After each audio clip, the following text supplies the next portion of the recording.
ሰላም ውዴ ቻናል ቤተሰቦች እንዴት ናችሁ? ዛሬ በዚህ ቪዲዮ የግብር ከፋይ ቲን ወይም ታክስ አይደንቲፊኬሽን ነምበር ወይም ቲን ምን እንደሆነ፣ ለማን እንደሚሰጥ፣ ለማውጣት ምን አይነት ሰነዶች እንደሚያስፈልጉና አገልግሎቱ በምን መንገድ እንደሚሰጥ በዝርዝር እንመለከታለን።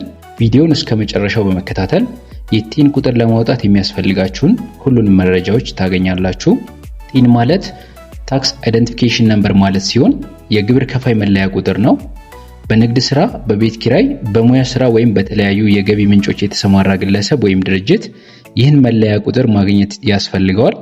ይህ ቁጥር በታክስ ስርዓት ውስጥ የሚያስፈልግ ዋና መለያ ሲሆን ለፍቃድ ማውጣት፣ ለግብር ክፍያ፣ ለተለያዩ መንግስታዊ አገልግሎቶችና ለንግድ ስራ ግብይቶች አስፈላጊ ነው።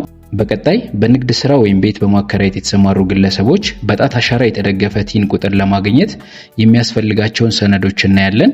የፋይዳ መታወቂያ፣ የታደሰ የነዋሪነት መታወቂያ፣ ፓስፖርት፣ የመንጃ ፍቃድ፣ የተረጋገጠ የልደት ማስረጃ፣ የይዞታ ማረጋገጫ፣ የኪራይ ውል፣ የመኪና ባለቤት ከሆኑ ሊብሬ ያስፈልጋል። ለውጭ ዜጎች ሲሆን የስራ ፍቃድ እና ፓስፖርት ያስፈልጋል። በሞግዚትነት ወይም በእንደራሴነት የሚቀርብ ከሆነ የፍርድ ቤት ማስረጃ ያስፈልጋል። ተቀጣሪ ሰራተኞች ለቲን ቁጥር ሲያመለክቱ የሚያስፈልጋቸው ሰነዶች ፋይዳ መታወቂያ፣ ከቀጣሪ መስሪያ ቤት የሰጠ ደብዳቤ፣ የመስሪያ ቤቱ ቲን ቁጥር እንዲሁም የተቀጣሪውን ስም የሚገልጽ ደብዳቤ ነው።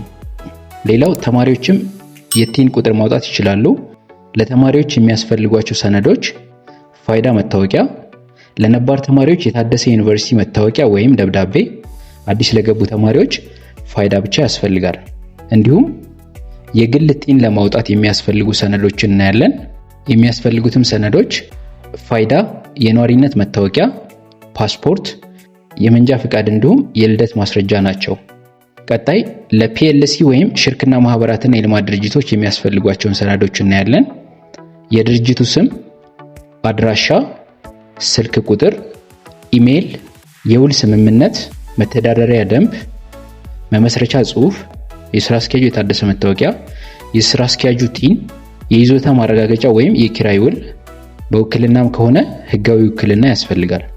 ሌላው አገልግሎቱን ለማግኘት ማን መቅረብ አለበት ለሚለው የጉዳዩ ባለቤት ወይም ህጋዊ ወኪል ወይም ወላጅ ወይም አሳዳጊ መቅረብ ይችላሉ።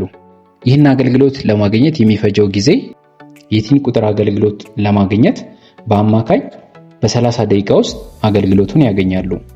እሺ፣ ከዚህ በተጨማሪ ከቲን ቁጥር ጋር ተያይዞ የብዙ ሰዎች ጥያቄ የሆኑትን ጥያቄዎችና መልሶች አቀርባለሁ።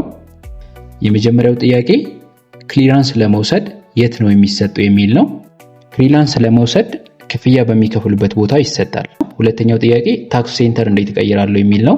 ታክስ ሴንተር ለመቀየር በሚከፍሉበት ቦታ ወይም በሚመለከተው ክፍለ ከተማ ማመልከት ይችላሉ። ሶስተኛው ጥያቄ ቫት ሬጂስትሬሽን የት ይደረጋል የሚል ነው። ቫት ሬጂስትሬሽን ለማድረግ ክፍያ በሚከፍሉበት ቦታ ወይም በተመዘገቡበት ክፍለ ከተማ ማድረግ ይችላሉ። አራተኛ ጥያቄ ቲን ቁጥርን ረስቻለሁ ምን ላድርግ የሚል ነው። የቲን ቁጥሮትን ከረሱ ማንነቶትን የሚገልጽ መታወቂያዎትን ይዘው ከቀረቡ ከሲስተም ላይ ተፈልጎ ሊሰጠዎት ይችላል። ውድ ቤተሰቦች እንደሚታወቀው ቲን ቁጥር ለንግድ ስራ፣ ለተቀጣሪዎች፣ ለተማሪዎች፣ ለድርጅቶችና ለግል ጉዳዮች እጅግ አስፈላጊ ነው። ሰነዶቻችሁን በትክክል በማዘጋጀት አቅራቢያችሁ በሚገኝ የመሶብ መስሪያ ቤት በመሄድ በ30 ደቂቃ ውስጥ አገልግሎቱን ማግኘት ትችላላችሁ።